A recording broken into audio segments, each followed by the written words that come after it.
Сегодня в Восточном Туркестане, который Китай оккупировал и переименовал в Синьцзян, действуют концентрационные лагеря. В них китайские власти содержат около 2–3 миллионов уйгуров и других тюркских мусульман.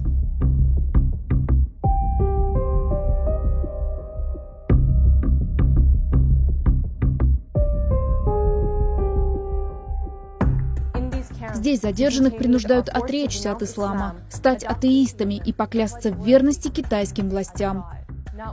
Уйгуры фактически стали рабами. В лагерях их заставляют трудиться на фабриках. Это признак того, что задержанных отпустят не скоро. Детей заключенных отправляют в государственные детские дома и школы-интернаты и принуждают отречься от своей религии, культуры, самобытности, а взамен детям навязывают китайские традиции. Исповедание ислама запрещено на всей территории Восточного Туркестана. Нельзя молиться, поститься, устраивать исламские похороны, носить хиджаб, бороду, читать Коран и даже произносить слово «Бог».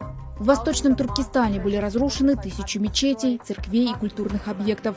Многие из них превращены в центры пропаганды китайской культуры.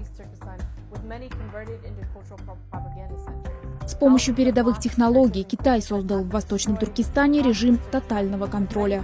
В течение дня уйгуров несколько раз допрашивают, проверяют на КПП, досматривают тела.